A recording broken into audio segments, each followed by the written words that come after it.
Hello, my name is Keegan Lakehock, coming to you from Fort Wayne, Indiana. And if you are a parent considering having your son or daughter play as a pickup player at either of the big 12U tournament venues in Cooperstown, New York, then please watch this video. I tried to post this as a message to the Cooperstown player pickup group on Facebook, but the powers that be didn't allow it to be posted. So here I am trying to get this word out on a different platform. As discussion of future Cooperstown tournaments heats up, I offer this video as a word of caution to all using the Cooperstown player pickup group on Facebook or any other method that you may be using to find a team for your son or daughter to play for.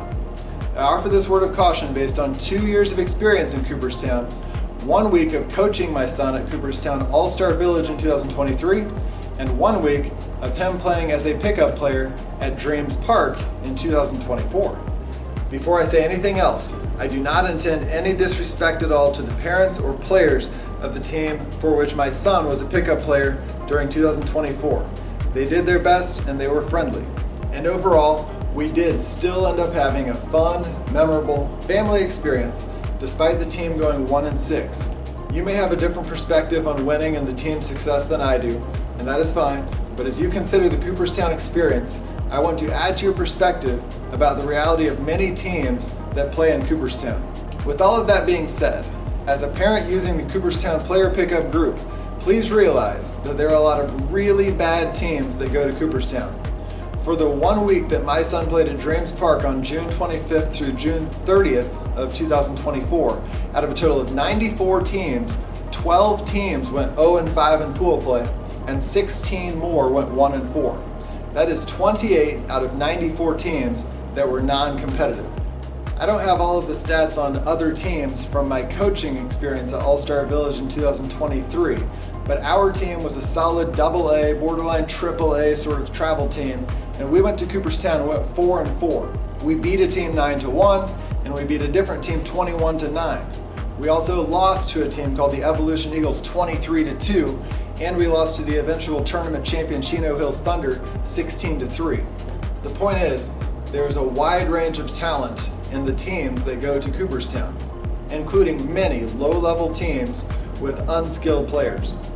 How would you feel about your son or daughter being on one of those really low-end teams? Based on my experience as both a coach and a parent at Cooperstown, coaches and team managers need to be extremely honest with prospective families about the talent of the team they are taking to Cooperstown. And parents, you need to go through every measure possible to know as much as possible about the team you're joining.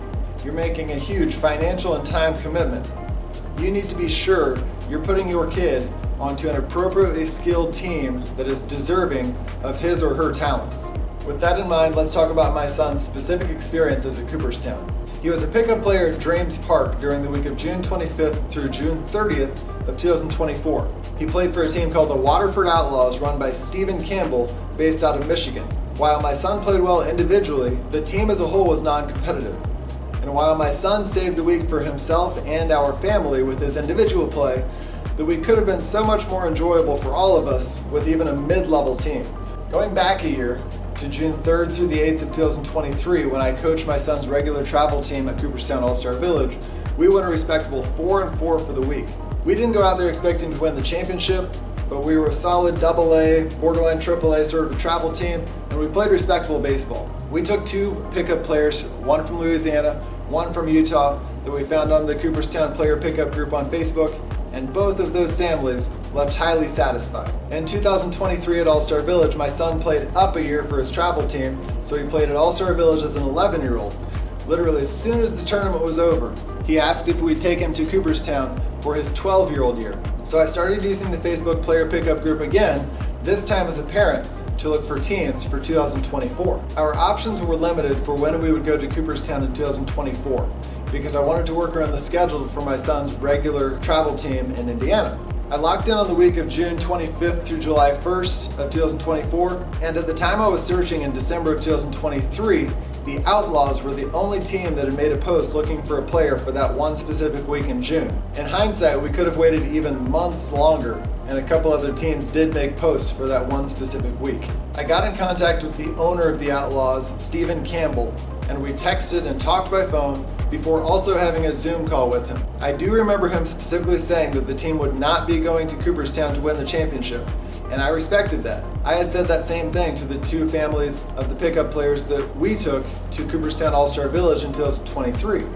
But at the same time, he also didn't let us in on the fact that the Outlaws were no more than an unskilled Little League house ball sort of a team. He said the team in Michigan competed in a sort of league, not technically Little League, and then played a couple travel tournaments on top of that. Not being from Michigan, I didn't fully understand what level of play he was talking about, and my fatal flaw was not investigating that league in Michigan on a deeper level. On surface level, the team, the Waterford Outlaws, had a nice website, they had a nice presence on Facebook, they were doing fundraisers through the winter, and regularly posting videos of their players at various age levels practicing at their own facility. It seemed like a legit organization, and I assumed it would be a team of well-trained baseball players. That was an incorrect assumption.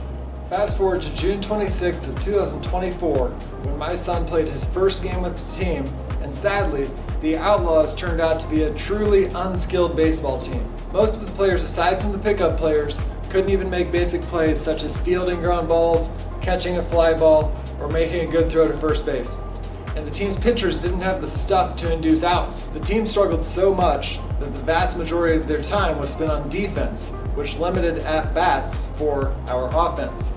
In 7 games, my son only had 14 plate appearances, an average of only 2 times per game of even getting a chance for that big Cooperstown home run moment. The team got beat badly in all games except for the first elimination game, in which my son pitched all 6 innings and carried the team to its only win.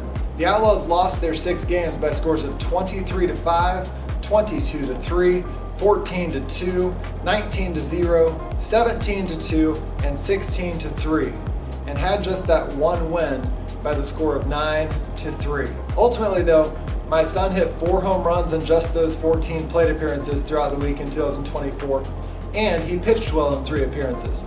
I don't say this as a boast, but it was the only way that the week was saved for my son and for our family as a whole. If he had caved into the poor environment around him, then it would have been a miserable, wasted week for us all. We are a team-first family, but only his individual play was able to make the experience enjoyable. There was also drama and tension between parents, not my wife or I, and the head coach throughout the week. There was a noticeable confrontation about playing time between the head coach and one parent during the week, and then at the end of the week, once the team was officially eliminated, the head coach chose to move the players out of the team bunkhouse a night early without having cleared that with all of the other parents in advance. As the players brought their stuff out of the bunkhouse late at night after the final game, multiple parents were arguing with the coach about various issues, and it cast an awkward and negative shadow over the end of the week. Just because you're in Cooperstown doesn't mean it's all rainbows and unicorns. In conclusion, I have only shared this so that other people can learn from our experience. If you are the parent of a talented player who is used to playing with other competitive players, then please do your research and ask the right questions to be as sure as possible about the kind of team that your son or daughter is potentially joining as a pickup player. I would also recommend being patient and be willing to be available for multiple weeks to have more options for yourself. If you're the parent of a highly talented player and you want a talented team, I would look for a team that requires tryouts and that is highly selective about the players it takes. The Outlaws didn't require any sort of tryout, didn't even request any video of my son playing. That should have been a major red flag to me that they had very low standards. Again, in the end, it was a good overall week in 2024, no matter the poor on-field performance of the Outlaws. And our experience in 2023 with our own travel team was absolutely awesome from top to bottom. Both Dreams Park and All-Star Village are gems of the baseball world. If your son or daughter loves baseball, then it would be a great way to spend a week of his or her 12-year-old summer.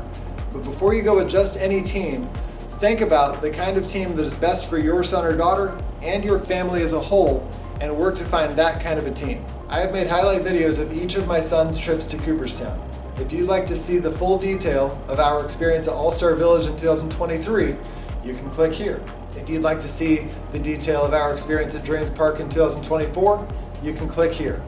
Thank you for watching, and please give me a like so I can know you found this video helpful. Best of luck to you and your son or daughter in your experience with Cooperstown.